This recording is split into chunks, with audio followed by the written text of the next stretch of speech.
Hey guys, it's Tahira and today I'm doing my fall book haul. So these are all the books I got in the months of September, October, and November, and I actually got quite a few books this season and I'm really excited to share them all with you. The first book I got in the fall season was Notes from My Captivity by Kathy Parks. This book is actually a prize because I was one of the winners for the challenge, one of the challenges for the booktubeathon this year, which was really exciting. So this was my prize. I honestly don't know what this book is about and I really don't want to read the inside jacket, but I think it's about this girl who's gets captured. I don't know, but I'm really excited to read it and I'm so happy that I won. It was such a surprise. Then my local library had a Friends of the Library book sale, and of course I had to take advantage of that because every book was about $1 and that is a deal you can't get anywhere else. So the first book I got from this library sale was A Monster Calls by Patrick Ness. I actually already have a copy of this Monster Calls, but I was actually the movie tie-in edition, but this one has all these beautiful photographs and it's just so much more immersive and yeah, I'm so excited to read this again. It was such a sad book. I've already read A Monster Calls and watched the movie. It's so heartbreaking, but I can't wait to go through this book again and look at all the haunting photographs. Next book I got from the library book sale was Water for Elephants by Sarah Gruen. I've heard a lot about this book and I've heard that it's sad and I'm really excited to read it. My mom actually told me to read it because she says it's good, so I picked it up because it was only $1 and I'm really excited to read it, but other than that I don't have much to say about this one. The next book I was actually so surprised that I found because usually all the popular books are gone, and that is Gone Girl by Gillian Flynn. This is everyone knows it's a really popular psychological thriller and I've heard so much about it. I've been wanting to read it for so long and I'm so happy that I finally have a copy in my hands for only $1. As soon as I saw this at the book sale, I immediately grabbed it because I knew that someone else would pick it up because it is a very popular book, but I'm so happy that I finally have a copy so I can read it.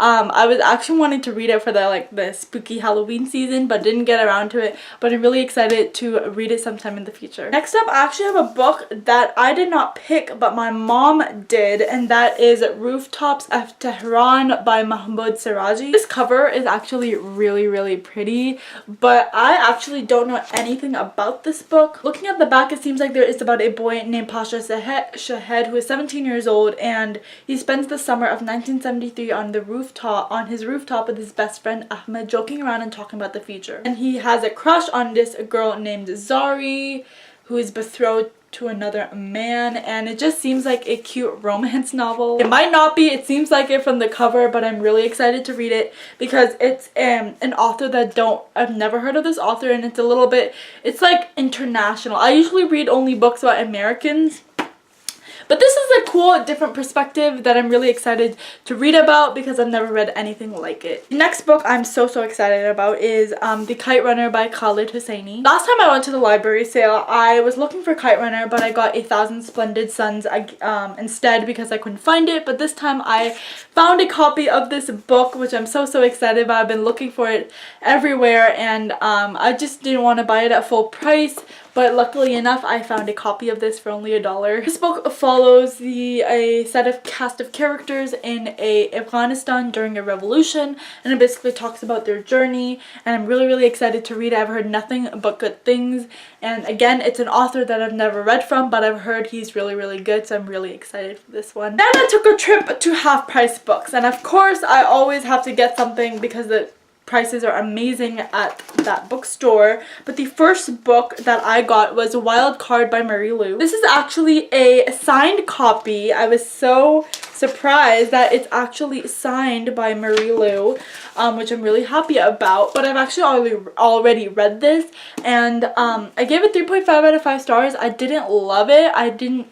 For me, it didn't match up to the expectations of Warcross because Warcross was one of my favorite books of 2017 and this just was not. It was kind of a big disappointment and I'm really sad, but also this cover is kind of weird. It looks like balloons, But yeah, it was kind of a disappointment other than Zero's backstory. His backstory was one of the only interesting parts of the book for me, but other than that, it was kind of a disappointment. The next book I got from Half Price Books was a book that, again, my mom said I should read because she's always pushing me to read out of my comfort zone, and that is Dear America by Jose Antonio Vargas. This is a story about an immigrant in America, and it's a non-fiction book, which I don't really read of, but my mom was insisting that I should read it because it's like current times, so I picked it up. But it actually sounds really interesting. I'm really excited to read it, especially because this is something that I don't usually pick up, so I'm really excited to pick it up and see if I like it. And yeah. The next book I got from, and the last book I got from Half Price Books, is another book that I've already read, and that is Speak by Laurie Halse Anderson. Speak, if you did not know, is about a freshman girl named Melinda who is, everyone at her school, including her friends, hate her because she busted an end of school party by calling the cops. But what she did not tell them was that she was actually sexually assaulted at that party. And the book is basically her journey as she talks about her story. But yeah, I give this a 4 out of 5 stars. I enjoyed it enough, but it was kind of abrupt. As you can see, it's a very abrupt passages with like big spaces in between them, and it's very like a raw and emotional story. But overall, I really enjoyed it, and I'm really glad I read it. The next book I have also already read, and that is City of Ghosts by Victoria Schwab. City of Ghosts is Victoria Schwab's first middle grade series. This is the first of the series, and it follows a girl named Cassidy Blake. She is a girl who can see ghosts, but then her parents, who are basically ghost hunters kind of, well, they study ghosts. They get a chance to do a TV show in Edinburgh, and so she goes there and she discovers a lot more about the ghost world and her friend who is a ghost. This book was a heartwarming, also spooky middle grade novel. Victoria Schwab is one of my favorite authors, and I know I love anything by her, and this was no exception. I'm really it's simpler than her other books, but it's middle grade, so I still really like this story, and I'm really excited to continue. Victoria Schwab has written in all of the genres. She's written in middle grade, adult, and YA, so she's basically a triple threat. Her writing is always amazing, and this was no different, and I'm really excited for the rest of the series. The next book I've also already read. I'm really good at reading books that I get immediately, but I have a lot of TBR books on a shelf from like a year and a half now that I still haven't picked up. I don't know why,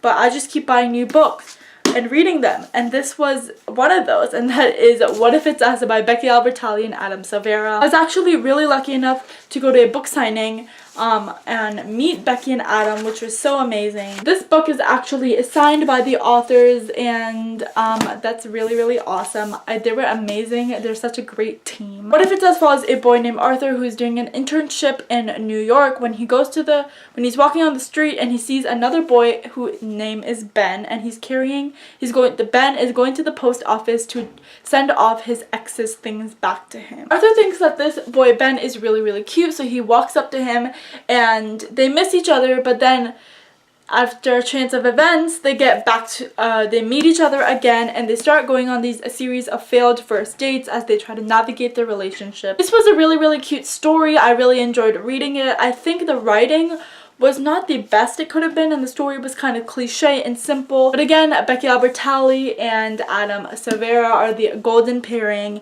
and they did a fantastic job at blending their writing together and the voices and tones to create two different characters, which I really enjoyed. So yeah, overall, I really enjoyed this book, and I wish that they wrote more cute books like this in the future. I hope they do. The next book I got in the fall season was Kingdom of Ash by Sarah J. Maas. Kingdom of Ash is the last book in the Throne of Glass series, and I actually have a full spoiler-filled review and a reading vlog for this book, so if you're interested in that, I'll link that down below. I've said that in like 2 videos now. I really enjoyed Kingdom of Ash. It's really big. It's almost 1,000 pages, but I really enjoyed it. I think the closure of the book is amazing. I love the way Sarah J. Maas brought everything together and closed off all the characters' stories, and it was just so good, and it gave me all the feels, because if you did not know, Throne of Glass is one of my favorite series of all time. It just means so much to me, and it was so sad to see this series end after so many years. I've been reading this series since 2014, so yeah, this was really a culmination of a journey, of an era. The next book I read that I've already read is A Very Large Expanse of Sea by tahira-z. A Very Large Expanse of Sea follows a girl named Shireen who moves into a new city, into a new school, and she starts facing a lot of Islamophobia because she wears the hijab. It takes place post 9/11 in 2002, so there's clearly a lot of racial and religious tensions in America, and I just loved this book so much. I love the Muslim experience and how it talked about it, and how the main character really connected with her religion and her reasons for wearing her hijab, and how she just navigated life. But yeah, then it turns into a cutesy love story when she meets a boy named Ocean, and they kind of just be cutesy together, and she also deals with a lot of Islamophobia, so it's a really nice blend of cute and deep topics at the same time, which I really enjoyed. But yeah, this is actually the arc because I read it from the library, and then I really wanted a copy, but I didn't want to buy it immediately. And then someone was kindly doing a giveaway to give this away to a Muslim teenager, and I told her that I was a Muslim teenager, so she kindly sent this copy to me. So thank you to Nicole. The next two books I've also already read. Is this a wrap up? I don't know. Anyway, this book I've also already read and I loved, and that is Heretics Anonymous by Katie Henry. Heretics Anonymous follows a boy named Michael who is an atheist, but he goes to a Catholic school once he moves to a new town, and there he's basically kind of upset because it's all Catholic, you know. Then Michael walks into class and he sees a girl challenging what her teacher said, and basically he thinks that he's found another non-believer, but turns out that she actually wants to be a priest and she's Catholic. But she introduces him to an underground anonymous group called Heretics Anonymous, where they basically talk about everyone. It's basically everyone who feels different from everyone in the school. So either they feel like they're not fitting in, so they meet up and they talk about the school's flaws and what they can do to change it. Michael urges them to go public so they can challenge the school's traditional values, but at one time it ends up going wrong, and Michael has to fix his relationships around him, as well as the fate of Heretics Anonymous. This book was so good. I loved it. It was really funny. Michael is a really great main character, and sometimes he's an asshole, but that's okay because that's good. A character, if they're complex, it's good. He fixes his mistakes, he realizes them. It's just overall a good time. And the last book I got in the season of fall is a book I just finished like last night, and that is Arch Enemies by Marissa Meyer. Enemies is a sequel to Renegades by Marissa Meyer, Renegades is about a girl named Nova, and Nova is an anarchist, which are basically the super villains of their city, and she basically wants revenge for the Renegades for not saving her when someone was coming in to kill her family. She resents the Renegades because they didn't come to help her as they kind of promised. I mean, they're superheroes, they kind of promised to help you, right? But they didn't, so Nova's pissed. So she pretends to be a renegade, obviously, and she goes to their headquarters and to try to take them down from within. But of course then she meets a boy named Adrian, and Adrian wants an Adrian, and then they kind of have a relationship, blah blah blah blah. There's a lot of political tension. It's really good. I just finished it. It's good. Can you tell I'm tired? I'm really rambling, even though I've only been filming for what, 20 minutes. I don't know, I'm tired. I just came back from school. Anyway, can you tell I'm tired? This book was good. I also really like the cover. It reminds me of a comic book, which is like what it should be. But yeah, I feel like this video is already long enough. So yeah, that is it for my book haul. I got a lot of books this fall, which I'm really excited to read about. Some of them I've already read and loved, and some of them I still have to read. But that is it for this video. I hope you enjoyed, and I'll see you next time. Bye!